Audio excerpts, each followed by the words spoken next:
Alright guys, update video.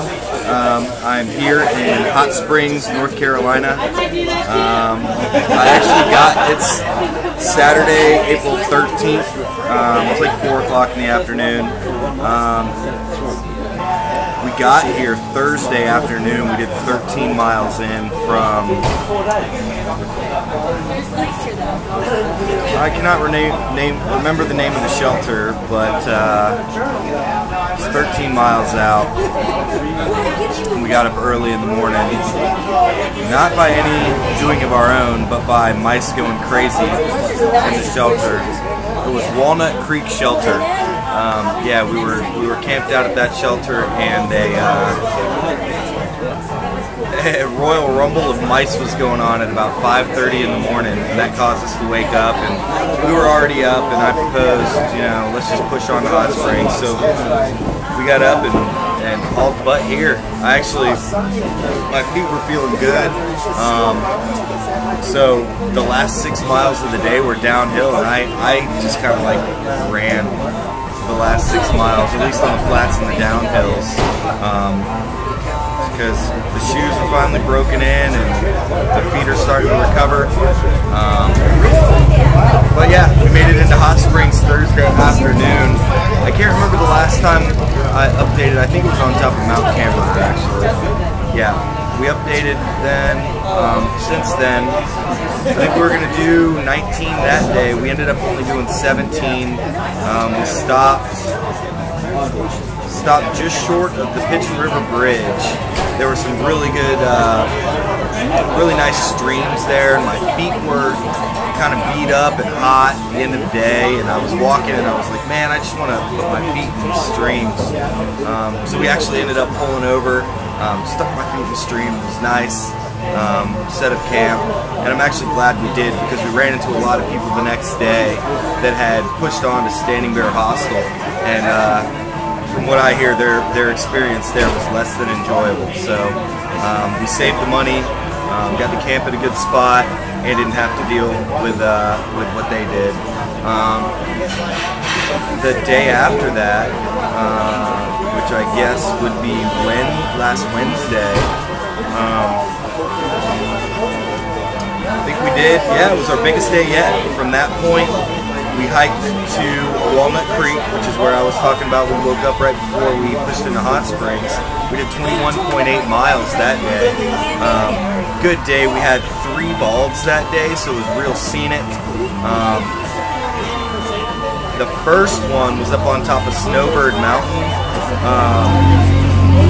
That was really nice. There was an FAA tower up there that everybody's calling the spaceship, but to me it just looks like a big antenna on an old Nokia phone or something. But yeah, we had, that was the first one. That was a big climb out from like Davenport Gap. Well, not really Davenport Gap, but from where Pigeon River Bridge and I-40 is there. Oh, and if anybody watching this video knows who the trail maintainer is for that section on the approach up to the bald on Snowbird Mountain, about a mile or 2 before the summit, there's a big blowdown there, and hikers are having to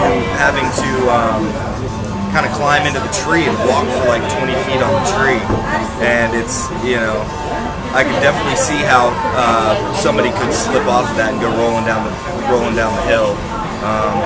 Yeah, it's laid right along the trail, and I'd say at its biggest point it's like 2 feet in diameter. So yeah, if anybody knows who maintains that section of trail, let them know so they can, you know, get that taken care of. Oh, and speaking of trail maintaining, at Brown Gap that day after Snowbird Mountain, I ran into Apple, who was doing trail magic at Brown Gap. Thanks a lot, Apple. He had honey buns, Oreos, Doritos, Cokes, all kinds of stuff. I definitely kicked back and chilled out with him for a while. He is a trail maintainer for the section approaching Wyatt Bulb Shelter, where is the one place that I actually got lost thus far on the trail. As you're approaching Wyatt Bulb Shelter, you got a double blaze, and then the trail kind of continues down to the right and then up around the mountain, and I followed it, and after about a 3/4 of a mile, I started to realize this may not be the AT, because there were a lot of blowdowns and it was kind of overgrown. So eventually, I think while I was hiking with Lady that day, we doubled back and came back, and sure enough, where that double blaze is, it kind of makes a sharp, acute turn in to the right, and then it follows down. So I told him about it, and he knew exactly what spot I was talking about, and there was actually another person there for that trail magic who got lost in that same spot. So maybe he'll drop a log there or something to kind of let people know that that's not the way to go. But yeah, we did Snowbird Mountain that day, got the trail magic to Brown Gap, and then we had Max Patch, which was awesome. I started to do a video up there, my phone died, so I wasn't able to get any video or pictures up there. But it's beautiful, man. It's a big grassy ball in North Carolina, and it's got 360 views. It was beautiful weather when we were up there. I just took my shirt off and my shoes off, just kind of laid down and kicked back on my pack and chill.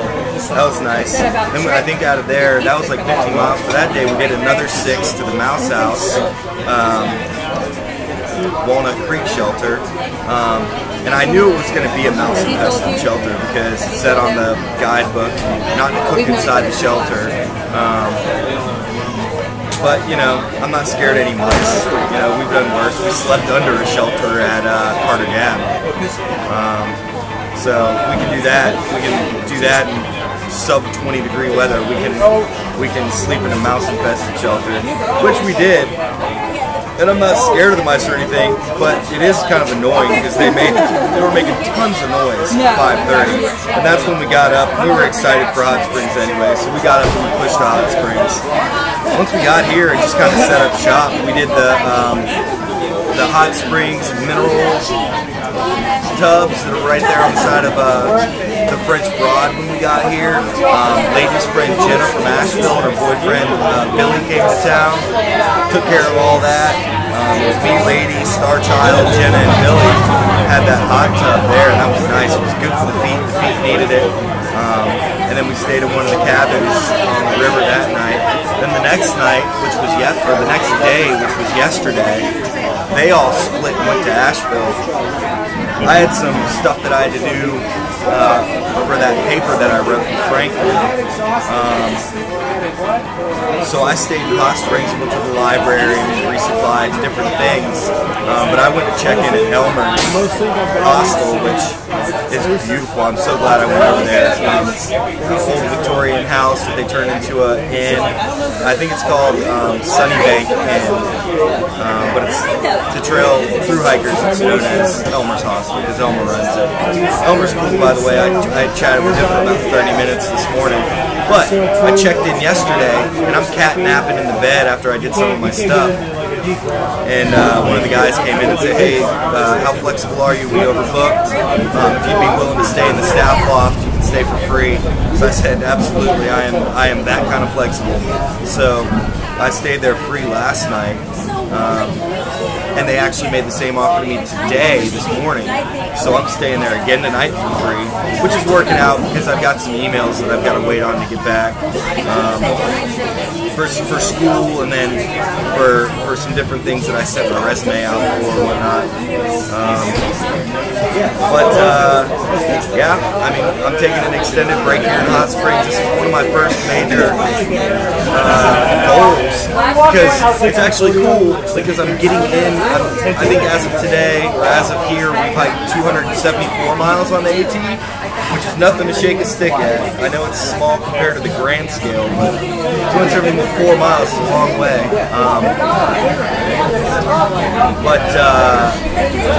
Yeah, getting here kind of marks the point where I've like worked on the AT. So this next, I don't know, 100, 150 miles is going to include different places where I've, worked in the field. So it'll be cool to be able to kind of establish that linear association from a through hiker perspective of the different places that I've worked on the trail. So, you know, I'm okay taking a few days here and just kind of kicking back and chilling.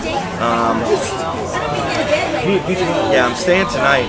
If I get the replies that I'm hoping for by tomorrow, then I'll probably do a Nero tomorrow and just get out of town. Yeah, everything's good. We're at the Spring Creek Tavern right now. You got a bunch of hikers out here. I actually ran into Steamer, who is now Bamboo. Started with him at Springer, ran into him. His buddy Bo is somewhere, who he's now Shaman.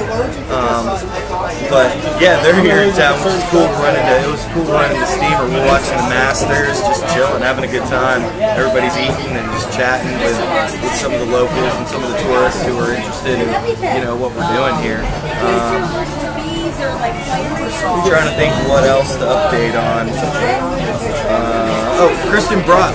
I uploaded that picture of that bird that I saw in Georgia, and we couldn't identify it, and it is in fact an American Coot. They migrate from the northeast down in the summertime to Georgia, so that was definitely a coot. Oh, and also coming out of Gatlinburg, I was chatting with a hiker who was making his way back, and he said he asked a ranger what this mysterious like thumping noise that we keep hearing out here is. Nobody knew what it was. I thought it might have been a helicopter, a weather chopper, or something like that. It's a real deep thud that you feel in your chest. Or maybe we even theorized it might have been some sort of tectonic plate movement or something. But he says that he asked a ranger about it, and what it actually is a grouse, which is a ground bird in the region, and that's its call. It puffs its chest up and beats its wings and creates that kind of thud sound. So that's what that is. Any of you hikers who are hiking along and don't know what that sound is while you're hiking, that is what that is. I don't really know what else to update on. I'll probably update or upload this today because there's tons of internet connectivity here in Hot Springs. This town is awesome to hikers, which is why it's a great place to take some time. I'm definitely glad I have. I'm having an awesome time here, just kicking back and meeting new people and chatting with everybody. But yeah, I'll probably update once I get out of here. I think in 4 days we'll be to Irwin, and then maybe another 4 days we'll be to Damascus, which is probably my next upload point. But yeah, everything's going great. My feet are on the mend, and I think coming out of here I'm going to be ready to kind of blast off and start doing some impressive miles. So looking forward to the future and enjoying the present. All right, I will talk to you guys later. Bye.